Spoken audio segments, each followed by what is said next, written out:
Pedhel nek kowe isih seneng melu aku mantuka larak ngono. Wis gak dijupuk ora dienggo lucu wis dijupuk ya.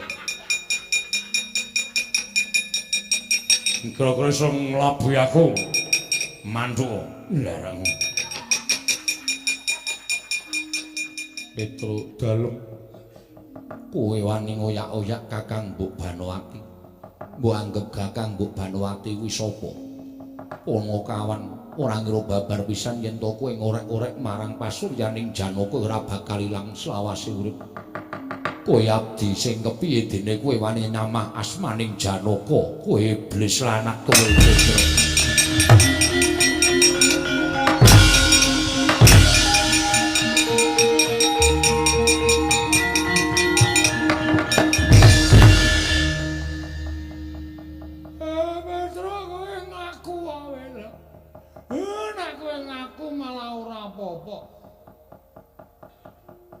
Kula mboten nindakaken menapa-menapa.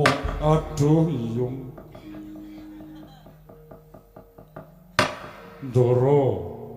Kula mboten nindakaken menapa. Terus Ndara men suarane pindah niku mang tutuk indase nganti pecah. Men modar sisan sapenake dhewe. Petro ora bakal tak gawe macak, mesti bakal tak sirnake kowe wani nyamah kelawan Kakang Mbok Banowati. Arjuna, Janaka aja ngawur Janaka.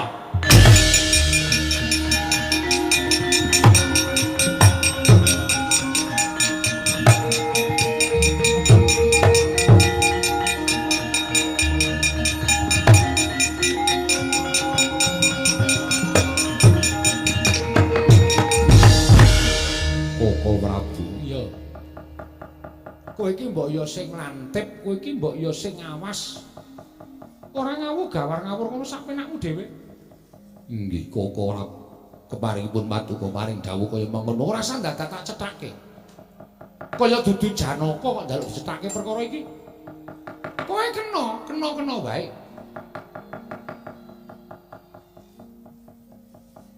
Mbok ditampa. Klonang. Ya ben kowe iki ngopo to? Kok dadak tak cethake iki ngopo? Kowe kudu ngerti tanggap karo lelakon iki, ora usah dadak takon pun Kakang. Nggih. Kok ora pengestokaken dawuh. Yai Ratu, wonten dawuh mangke kula badhe midana marang Petro. Estu ya Prabu. Yai Ratu kula mboten badhe selak. Oh iki ya ngaten kula ngaturaken panuwun kondur. Mangke menawi kadrangan ingkang garwa menika mangke malah kriwikan dadi grojogan geguyon dari tangisan. Samenika kondur. Petro kurang ajar, mangke kula ngembali ngukum Petro. Matur nuwun Kang Prabu.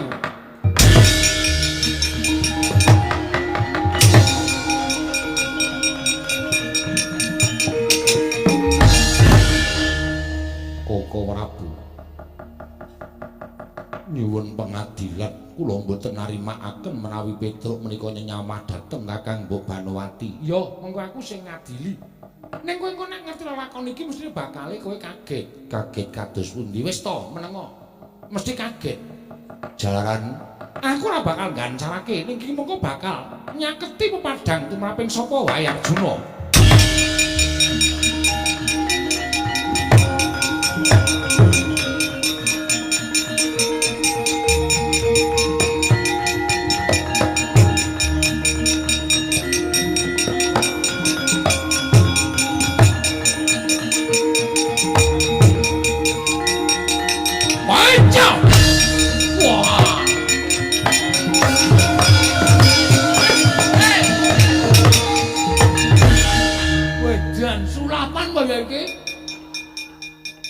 Iki sinuwun wis to Bagong menengo.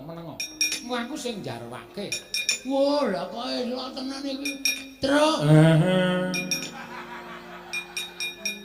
Kok kabeh semaur. Lah aku Petro, aku ya Petro. Wah, jan mulane kok. Ha iki kisah keconangan saiki mula kok ken mau Petro nembang iris-irisan tirake dadi iris-irisan wortel. Kaya ngono to. Koko Prabu menika wonten menapa? Petro wonten dawuh kowe teng mburi. Oh iki. Petro wonten dawuh. Iki Petro kok wagumen omongane. Nggih, Sinuwan. Sinuwun kok Sinuwan. Ayo tengok mburi. Jejer kalian Petruk menika. Iya ora apa-apa wong kowe iki ya ora ana apa-apane kok. Inggih. Ngestakaken dawuh. Wis lajeng menika kaduk. Kula kok duwe anak Petruk loro ning pun Semar menengo. Mar bingkem cangkemmu. Omong wae ora. Aku ki dadi wong tua bingung kok anakku Petruk kok loro. Wis to, kowe meneng wae. Kowe kok tak kandhani ngerti lakon iki Kakang Semar.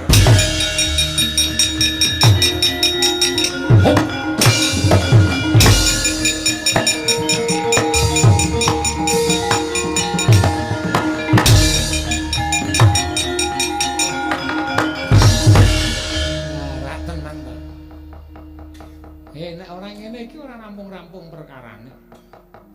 Sowe. Nata Ndarawati, kowe sapa? Takon karo aku Bambang Surasekti. Wah, Bambang Surasekti.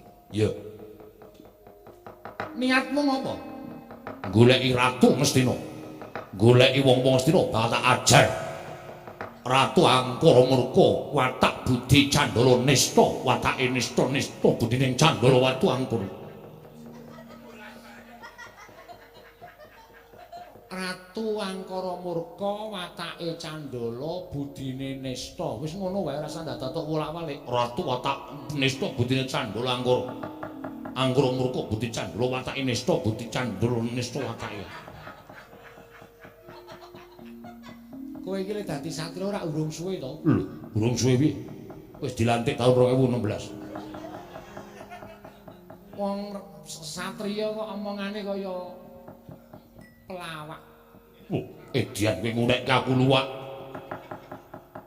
Budheg meneh. Lho, ngunekke aku ora mangan gudeg. Bola koplo. Pil. Pil dengkulmu mlocot. Apa rumah sama aku ora ngerti karo kowe ayo kowe salino. Kowe salino. Iki lakon iki nek kowe ora salino ora rampung-rampung. Lho, salin piye? Kowe iki Petro kok dadak werna-werna ora.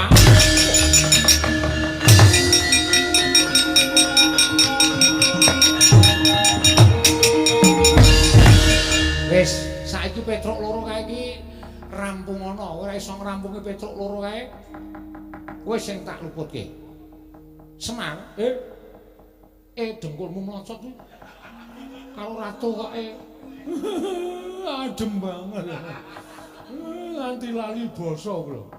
Apa men ngademe kok lali basa? Semar dalem. Wayah dengkulmu mlocot kok. Kon lerene kok ngeyel.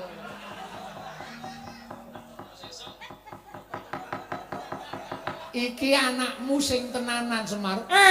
Napa nggih? Iya. Wah, kakrokane iblis ah.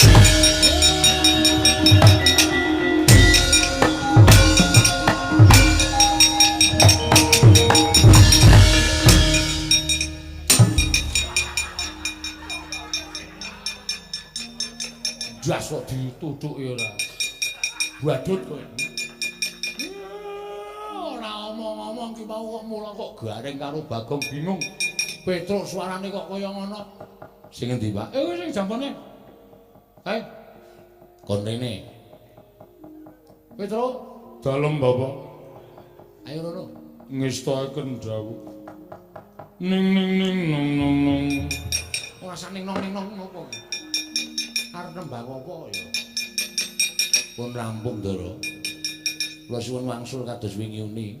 Lah aku le bali piye? Wong le wujud kaya ngene ya ora ngerti piye carane. Woi! Niki pripun, Den?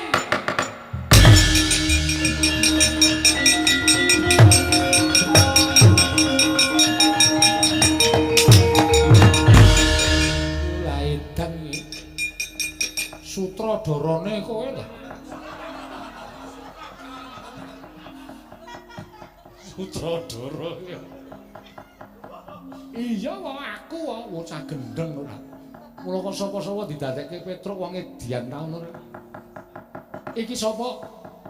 Iki kakangku. Kakang Antasena. Saedian njaluk dicothok. Ya iki ya kurang gawean pisan ngendi Antasena kok dadekke Petra iki mau terus piye? Anane gara-gara mengke kula setelke rekamane. Aneh-aneh wae. Kakang Antasena bali kaya wingi ni. Ya ni manut ni.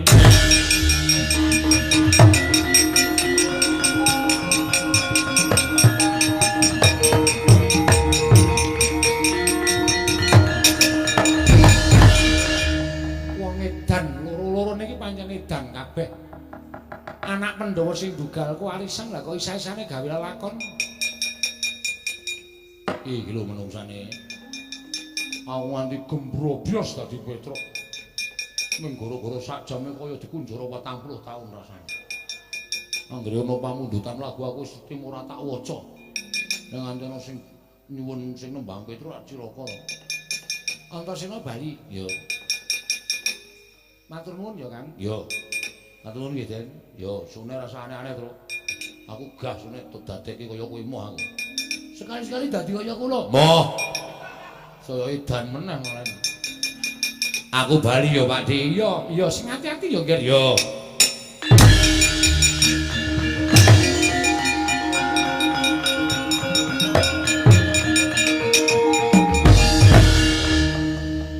Lah iki sapa Petruk? Niki sing gawe ya niki. Oh, lah wis anggene kok ya werna-werna. Lah kok gawe Petruk 3, mbok ya Petruk 1000 aku iso. Iya, aku percaya kuwi pancen wong pinter, pancen wong wasis. Iki balekno. Sing duwe durung bali. Lho. Balekno kaya wingi uni. Iki mung wujuding petel kok wae. Arep petel balekno.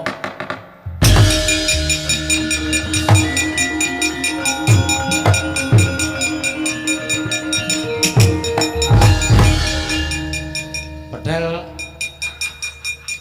nek kowe isih seneng melu aku mandhuka larak ngono. Wis kaya dijupuk ora dienggo lucu wis dijupuk ya. Kira-kira iso nglabuhi aku mandhuka larak ngono. Wong ming petel kok gayane kaya iso. Weh, petel kok arep kaya ngono urip e. Petruk lah kok ora seragam. Engko ndak dikira ora kompak. Wah, kudu sargam. Heeh. Wis. Wis anggene kowe bali yo. Iya, Adik. Nyaturke panuwun. Iya, Sono mak bali yo. Iya. Sesuk nek ora usah gawe werna-werna. Lah aku disambati Petruk, jare Petruk ngimpi arep dipateni karo wong. Monggo sing mantani Petruk kuwi nuwun sewu, niki nek ora sampeyan sing nrenggalangi ora bakal rampung. Lho, sing arep mateni Petruk sapa? Bapak Njodipati. Kowe lah dalah kowe bali tak rampungane wektu, Ndoro.